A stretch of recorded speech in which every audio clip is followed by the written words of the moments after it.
안녕하세요. 접니다. 5번째 시간은 무차별적인 정보 중 3번째 정보인 이해 불가능한 정보예요. 저번 3강과 4강을 통해서 우리는 어떤 비례식과 인과관계가 나오는 관계식 정보를 어떻게 처리해야 되는지에 대해서와 나열되는 정보를 어떻게 처리해야 될지에 대해서 학습을 했었죠. 자, 이번 시간에는 이해가 불가능한 정보입니다. 수능은 종종 실전에서 절대 이해할 수 없는 정보를 지문에 포함할 때가 있어요.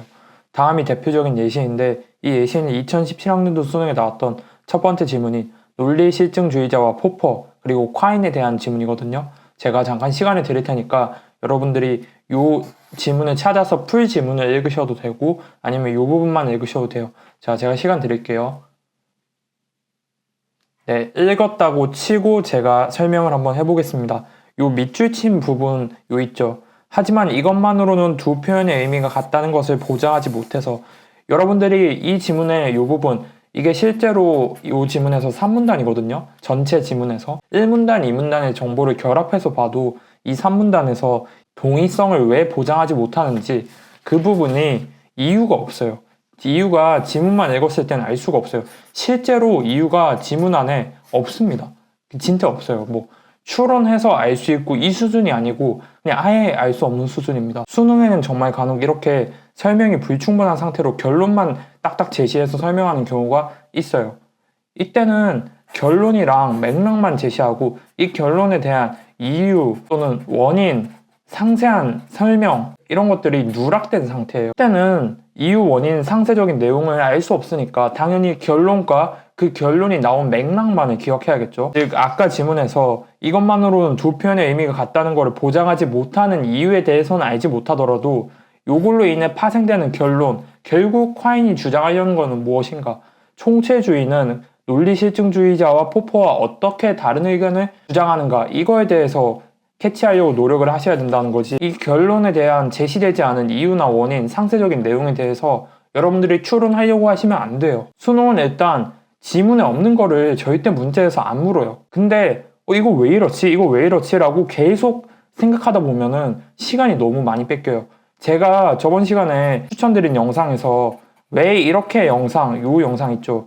요 영상을 보시면 지문을 읽을 때 계속 이 현상이 어떻게 진행되지? 이 현상이 왜 발생하지? 이런 것들에 대해서 생각하는 거는 당연히 좋은 태도예요. 이렇게 의문심을 가지면서 글을 읽는 거는 좋은 태도인데 한 번 생각했을 때, 많이 생각해서는 2번 생각했을 때 명확한 근거가 지문 안에 없을 때는 바로 이 지문은 이거에 대해서 명확히 설명하지 않는구나 라고 판단한 다음에 넘겨야 돼요. 여러분들이 흔히 불수능이라고 말하는 거, 어렵다고 말하는 지문들 있죠. 2019학년도 수능에 나왔던 우주론 지문, 그리고 2019학년도 수능에 나왔던 가능세계 지문, 2017학년도에 나왔던 지식 지문, 이 3개 지문 있죠. 최근 수능 중에 이 3개 지문에는 이 현상이 왜 이렇게 발생하는지에 대해서 명확한 이유가 불충분하게 설명된 경우가 충분히 있었어요. 2021학년도 수능에 나온 계약 지문도 설명이 불충분한 부분이 분명히 있었고요. 그런데 문제는 다 풀 수 있게 됐어요. 이 수능에서 출제 오류 난 거 하나도 없잖아요. 난이도로 문제가 된 적은 있었지만 출제 오류가 난 적은 없단 말이에요. 국어에서 최근에는. 그렇기 때문에 여러분들이 글을 읽다가 대체 이게 왜 이렇게 되는지 모르겠다는 현상을 인지했을 때는 그 맥락과 차별 가능한 정보를 그냥 빨리 잡으세요. 차별 가능한 정보가 뭐였죠? 차이랑 반복이었죠.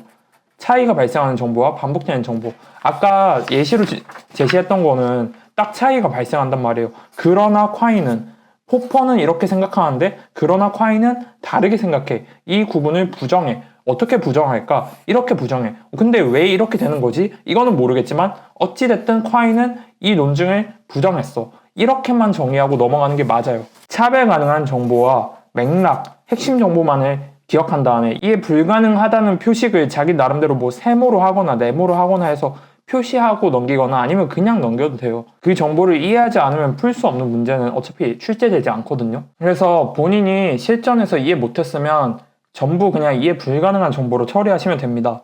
여러분들이 흔히 많이 하시는 고민이 나만 이해 못한 것이고 사실 다른 사람들을 이해할 수 있는 정보면 어떡하지? 라는 고민을 실전에서 하시는 경우가 많은데 본인이 하루에 3시간, 4시간씩 수능 전날까지 맨날 공부하면 본인이 이해 못하는 정보 다른 사람들 다 이해 못해요. 절대 이해 못해요.